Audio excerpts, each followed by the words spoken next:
Okay, from lecture 7, we are continuing the discussions for how to train the neural networks.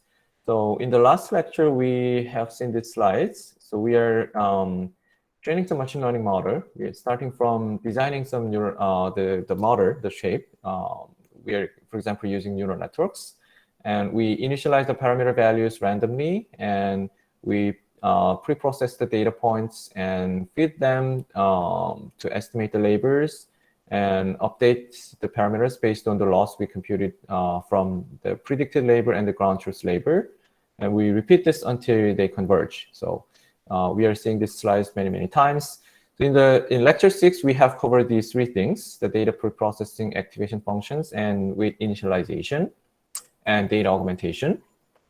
In this part, in lecture 7, we are going to see the remaining things here, the learning rate scheduling and the regularization and some advanced optimization techniques. Here we assumed like stochastic gradient descent, but is there any other optimizers that we can use? And in the last part of this lecture, we are going to cover batch normalization. So the first thing is the regularization. So if you have taken any machine learning courses before, probably you have heard what is overfitting or underfitting. This is one of the most important topics in machine learning. So if you don't know what is overfitting or how to avoid it, nobody will call you an expert in machine learning. So you have to know this very, very thoroughly. And this is one of the most important topics.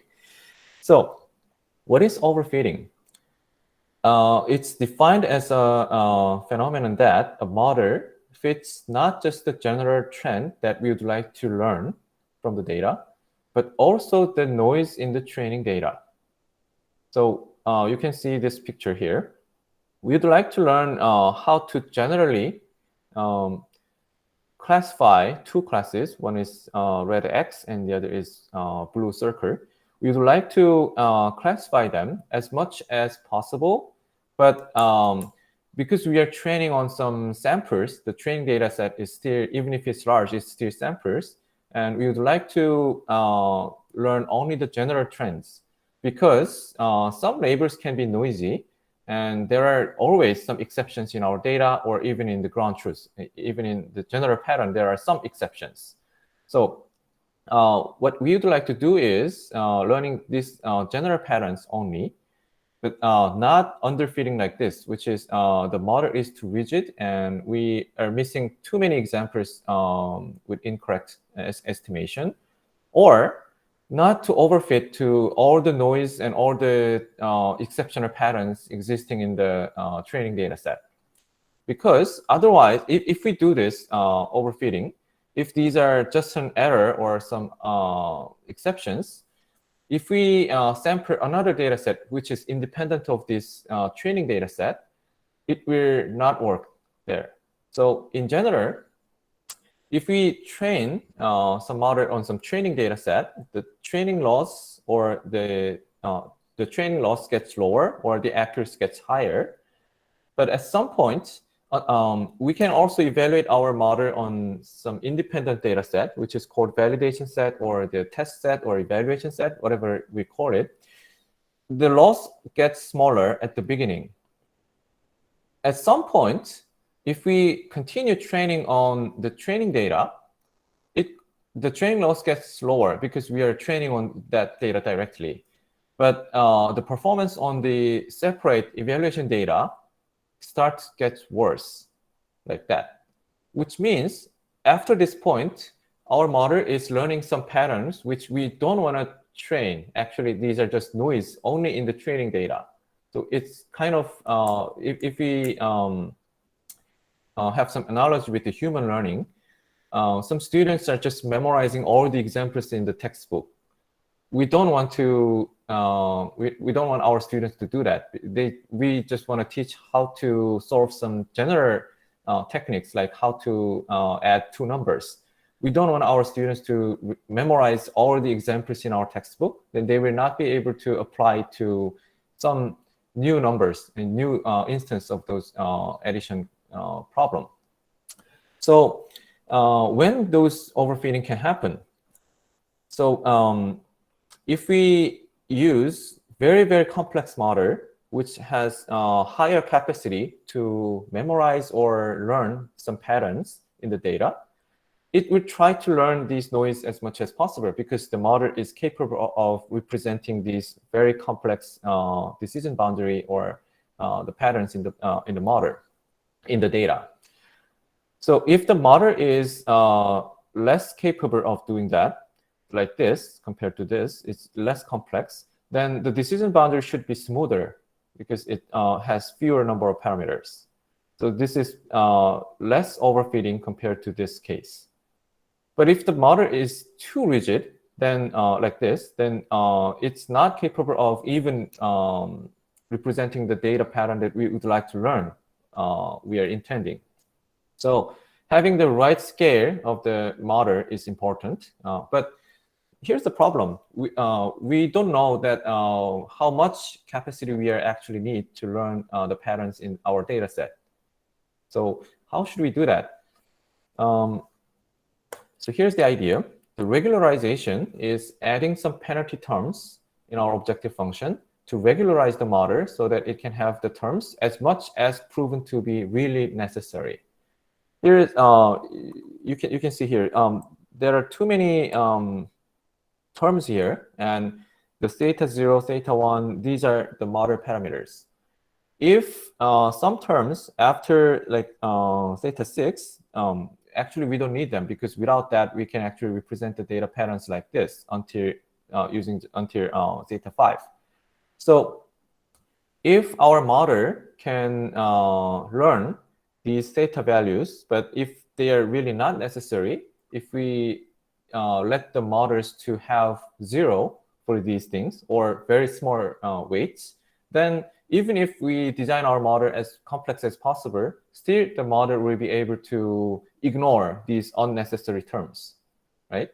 Then the model itself will be able to cut all the unnecessary things, and it will still not overfit like this, but using only these necessary terms. So that's the function of this regularization. So it's called regularization because we kind of force the weights to be small or 0 unless it's really, really needed. So probably most of you are already familiar with linear regression. So linear regression is fitting the relationship between x and y by using some linear model by multiplying the weights linearly. And we minimize the squared loss. So y minus x theta is squared using this inner product here. And you may know that the closed form solution of this optimal theta is given like that. If you don't know what it is, please review the basic machine learning course, linear regression. There, we added the penalty term like this. So this is the objective function. We are going to minimize this function as much as possible. So without this term, we just wanted to find the theta that minimizes this objective function only. But what if we add this? If the value of theta gets larger, itself is kind of penalized because it will increase this entire objective function, which means here, what this means, theta can have larger values only if its benefit is larger than its penalty. So if we increase the theta, and then itself is a penalty, but if that helps more than the penalty in the first term, then it will use the larger theta. So we can draw a picture here. The theta 1 and theta 2, and we can compute its optimal value using this analytical expression. Then we will have some optimal theta. Suppose that's here. And without that, without this additional term, this is the optimal theta, and we are going to use that as our parameter. But we'd like to theta 1 and theta 2 as small as possible, or not really. Maybe we would like to regularize the size of the magnitude of theta 1 and theta 2 because we don't want them to be too large. So that is controlled by this lambda. Lambda is a constant controlling the relative importance of the first term and the second term. If this is 0, then it's same as unregularized regular linear regression. But if this is too large, then it's just dominated by this. It will have just 0 theta to minimize this term. So we need some intermediate values to control the relative importance between these two terms. So here, suppose lambda is some value like 0.1, then which means, which is analogous to that the theta values are allowed only within this circle. Why circle? Because that's 2 norm, the squared. So this is coming from the equation of the circle, as you may remember from high school. So that means we cannot have this large theta 1 and theta 2, even though it's optimal without these terms. So in that case, if we optimize this, then this theta 1 and theta 2 is moving to the closest point within this circle, which is allowed range. So probably you already have seen these slides many, many times in the previous machine learning classes, but we can just review that here. If we have even smaller lambda, that means the regulation is actually, this is incorrect, I think. Lambda should be larger here, not 0.5, but it should be 2.0. Let's see, yeah. Oh, sorry, yeah, it was correct, sorry. The previously it was 0.1, but the new one is 0.5, so it's like 5 times larger. So, which means we are putting more emphasis on this term, regularizing the value of the parameters, theta 1 and theta 2. So, which means the circle gets smaller, and we are allowing even smaller values only. So even if the optimal value of theta was here, it needs to move to inside this circle if we have higher lambdas here. And you may know that what is norm. So if we use the squared norm, that is the equation of the circle. So it was the shape was circle. But if we use one norm, then we take the absolute values are regularized like that. So the shape becomes the diamond, and still is the same. These optimal values needs to move to the closest point of within this diamond. But the main difference between the L1 regularization and L2 regularization is the level of sparsity. In the circle, all the points on this circle has the same probability that you can have these values. So some value, any place outside of this circle will be mapped to some points on this circle uniformly, because this is circle by definition of circle. With diamonds, all the values at the right of these points, if you extend the line to this linear line to here and this linear line to here, all the points located right side of this will be mapped to this edge point, which means theta 1 will be 0. Same thing happens all the other places. So actually a lot of values will be mapped to the edge of this diamond, which is at least one of these two are 0.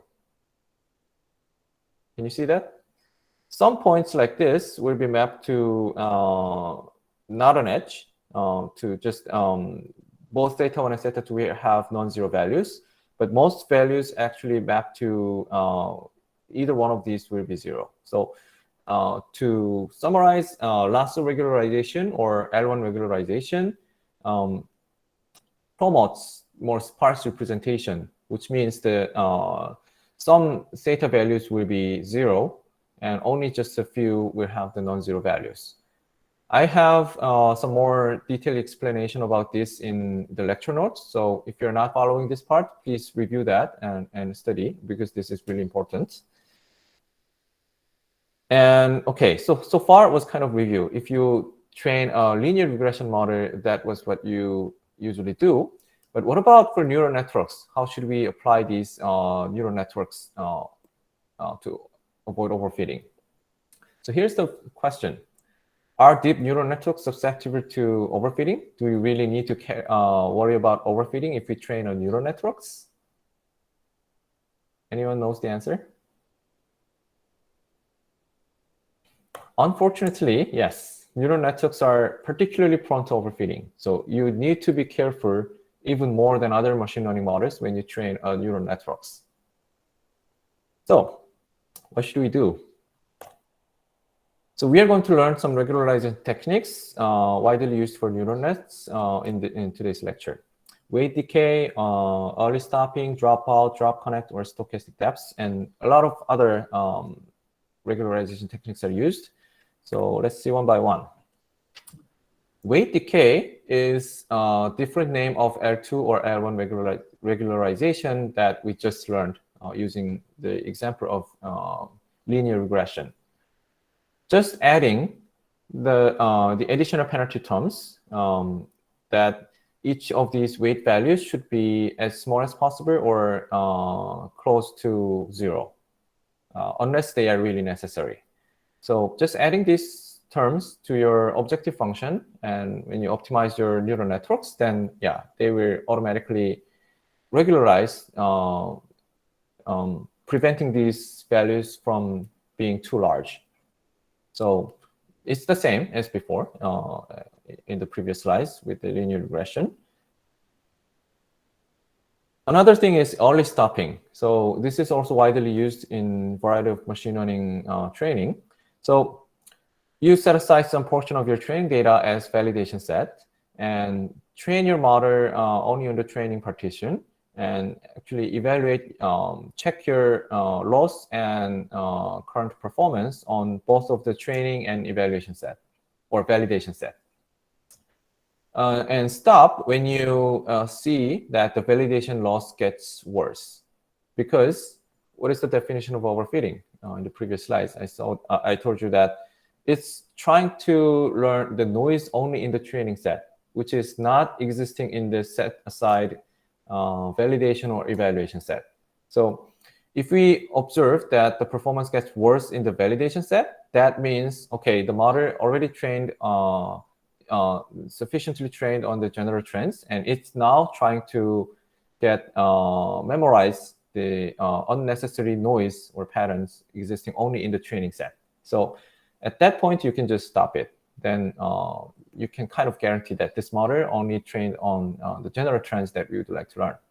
The main assumption is those noise in the training set may not coincidentally happen in the separate validation set.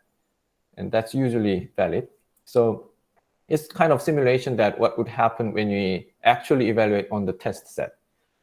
Here, really important, do never use the actual training, the test set or eval set for validation purpose. A lot of people actually do this, unfortunately. They kind of train and actually see the actual evaluation score when they train, and stop when the evaluation set actually performs the best. And in the paper, they report that we trained for like 100 epochs, because they know that the performance is the best at that time. That's cheating, strictly speaking. So you should not do that. In practice, you have to use some set-aside validation set to see the best performance, and then evaluate only on the evaluation set after you decide everything, because you don't have access to the evaluation set in the actual setting if you deploy the machine learning model in your production. So remember this, but actually a lot of people do this because they can squeeze up the very last performance when you report it in your paper to make it slightly better. So which is a cheating. Please don't do that. And another technique is called dropout, which is specialized for the neural networks, and it's really widely used. So in each forward pass, this is a fully connected networks. Each node is connected to the next node with edges like this. You just randomly drop about half of them. You may drop the edges or the nodes, it's your choice, but just half of them is dropped. And try to train the network using only the surviving edges. Why does that happen? Why does that help? It looks weird, right? So here's the motivation. Can you recognize who is she? Anyone?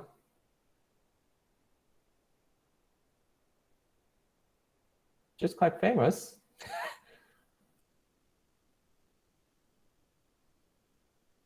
If you know her, yes. Yeah, thanks. Thanks for answering. Yeah, how do you know that? About half of her face is covered, but how do you know that? Probably because you are a fan of her or you have watched her TV series many times, then you have a quite good classifier on your head that you can just recognize her face just from her overall face and the eyes and the hair. Not even though you don't have the access to nose or mouth or just covered area. Because you know her. But if you have seen her just a few times or never, then you cannot recognize it, right? So that's here. We'd like to teach the model to learn from various clues, not just one or two things, but a lot of clues in the face or in the image. Then even though some of those are not available in the test case, you can still give the right answer. Here's another example. We would like to recognize that this is a cat. But in some images, you may just see these eyes or ears or nose or some part of it. But still, you can recognize that that's a cat if we train the model using different clues. So suppose each of these nodes are in charge of different things. This one is the score for the nose. This is the score for the eye. This is for the ear, and so on. Then you're kind of forcing that for this image, for this example, you need to estimate that this is a cat only from the nose and the eye without using the ear. Otherwise, it will just try to cheat or just focusing on only one of the strongest signal, and it will just use that. And if we don't see the ear, then it will not be able to classify it correctly. So that's the motivation of the dropout. And this is super easy to implement and use in reality in your code. So it's using the dropout is strongly encouraged in neural networks. At test time, of course, you have to use all the signals, so you don't use the dropout at the test time. So how to implement that? So this is some train step of two-layered fully connected networks. So given some input data, you apply the linear combination with some weights, W1. And this maximum of 0 and this one is the ReLU, right? So it uses the ReLU as its activation function. So that is called H1, the hidden layer, the first hidden layer. And then usually we don't have these U1 and U1, these two lines without dropout, but we are adding that. So here we are drawing some random values of size H1 shape. And if that's smaller than some probability, we will have, so suppose this P is 40%, then about 40% of these values will be 1, and otherwise it will be 0, right? So each of these values will be 1 with the probability of P. Yeah, so this part is implementing that idea.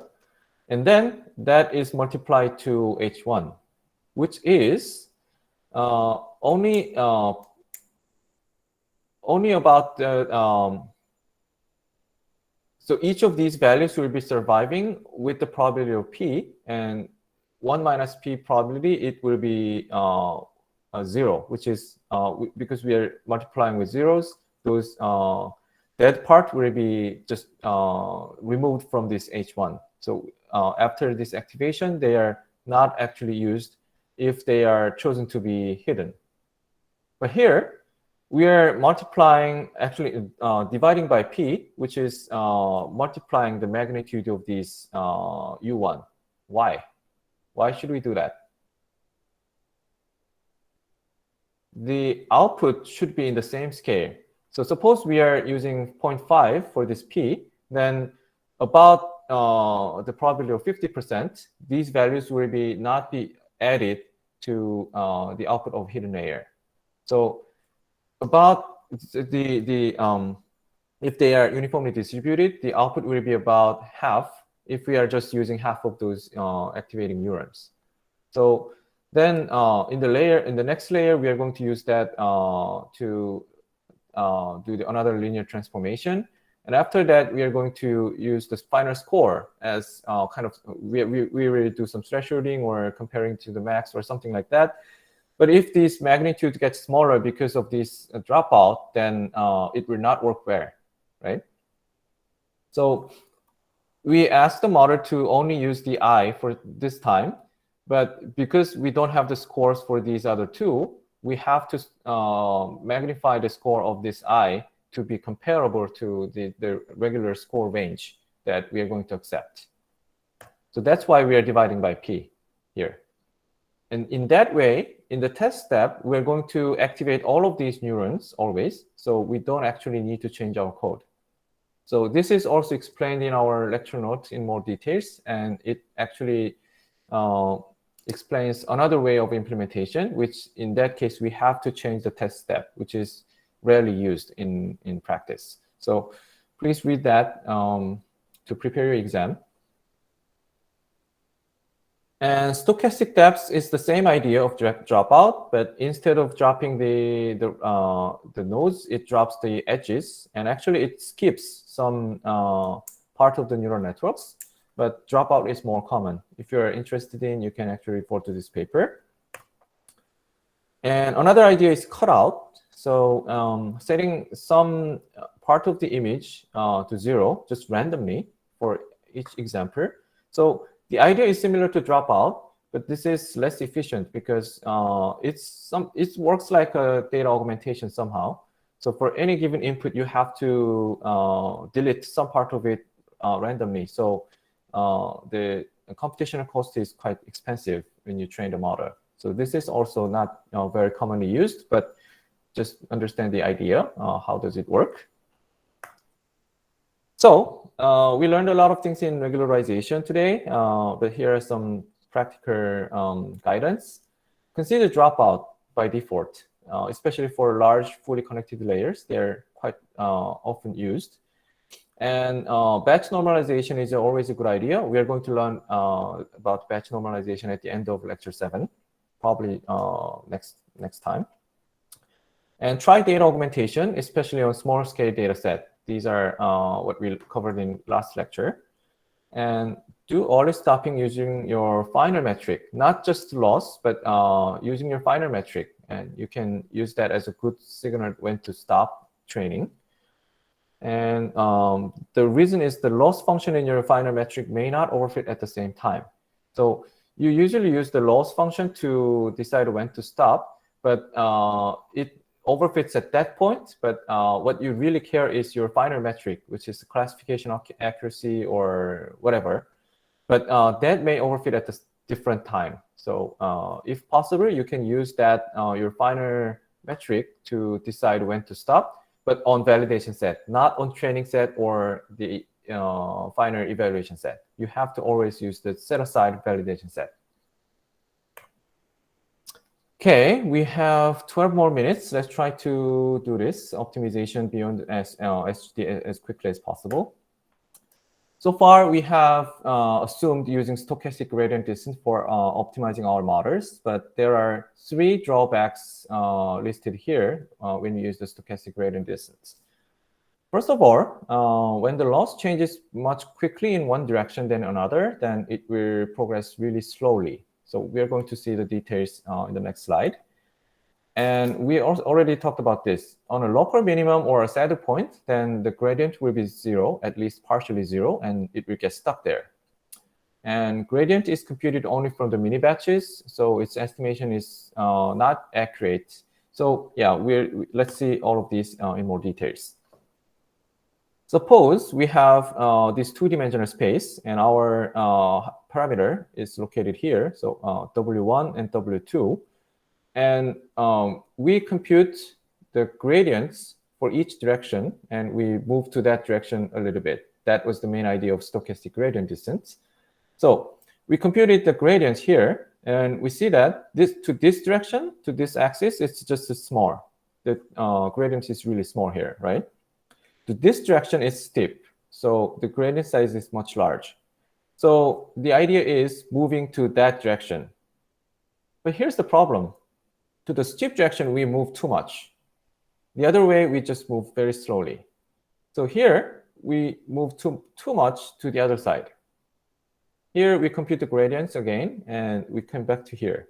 So the optimal direction is this direction, but actually, we are jittering like that. That happens when the two directions have very different scale of the gradients, like this. This is really inefficient with stochastic gradient descent. The second problem is called local optimum or saddle points. So we'd like to find the global optimum in this landscape, but we may encounter some local optimum or some saddle points where some entire or the partial gradients become 0. And then because the gradient is 0, we cannot move forward because we compute the gradients and we update it to the current threshold, the parameters using these gradients as addition. So if that's 0, then we learn nothing. And the last problem is the inaccurate gradient estimation. If we compute the gradation in the entire data set, that is the best that we can do. But we said that that's too inefficient because of the diminishing returns with the larger data sets. But if our data set is too large, like several billions of data points, then even though our batch size is like 4,000 or 8,000, still that is far from representing the entire data set. And we cannot increase the batch size too much because of the hardware limitation, like memories. So this is actually a picture from my own paper that when we train a video classification model on very large data set, like 8 million training examples, we can see that the performance gets better until we increase the batch size to half of the entire data set, which is 4 million examples. That's just for experiments, but this is impractical because for this experiment, we used 10,000 or more CPUs to compute this. So GPUs is even harder because it has smaller memory. So the gradient estimation is inaccurate, especially in the larger data sets, even though we use quite large batch size. So what should we do? One idea is coming from analogy to physics, which is called momentum. In physics, there may be some physics major students here. The definition of momentum in physics is slightly different what we are intending to talk about here, which is the product of the mass and the velocity of the object. Here, what we are talking about is more like inertia in physics. An object continues in existing state or uniform, it tries to keep its motion in a straight line. So suppose this ball is moving to that way, then it tries to keep its inertia unless we force not to do so. So the idea is very simple. We'd like to build up some velocity as a running mean of gradients. So if we are moving to that way overall, then we'd like to give some more force to move that direction a little bit more. So instead of strictly following the gradient at the current point, it was moving towards that direction so far. So we allow it move a little bit further based on that historical gradients. So the formula looks like this. This is without without momentum, just regular SGD. So the current value is updated based on the gradient at the current points, right? That's what we know from the previous lecture. Here, we build another variable which is called velocity, and it accumulates these gradients at the current points. And because it's based on VT, the previous steps, when you substitute this formula to here, then it will be rho squared VT minus 1 minus alpha gradient of f xt minus 1. So it will be accumulating like that. So if rho is 0, then it's equivalent to the regular SGD. And if this is larger, then we rely more on the historical records of these gradients from the previous points. And this is the basis for the most widely used optimizers like AdaGrad and RMSProp and ADAM here. So AdaGrad, or adaptive gradient, is element-wise scaling of the gradient based on the historical sum of squares in each dimension. What does this mean? We know that in each dimension, the gradient can be significantly different like this. So what do we want here? If the gradient is too large, then we don't, to this way, the gradient is too large, then we'd like to reduce the step size. It's kind of analogous to the human case when we are on the mountain. If we are moving to the downside and if that's too steep, then we are more careful. We don't want to jump to that steepest direction. So it's the same here. If it's steep, then we would like to reduce a little bit. And if it's not steep like this, it's flat, then we can more safely move more. So here's the implementation. We accumulate the squared gradients in this variable. And later, we take the square root of that and divide it. So the learning rate times dx is the regular gradient descent. But we divide by this divider, which is the accumulated squared gradients from the historical gradients. Are you following here? We are accumulating the gradients of the previous examples in each dimensions. And because we know that this direction is more steep, we have larger values in the divider. So we divide by that, so we are going to be more careful. To the flat side, actually, that is smaller. So it's divided by the smaller numbers. So we are still safely move towards that. What is drawback with this approach? This is basically assuming that for each direction, the gradient is kind of constant. If it's steep before, then we expect that it will be steep continuously and vice versa.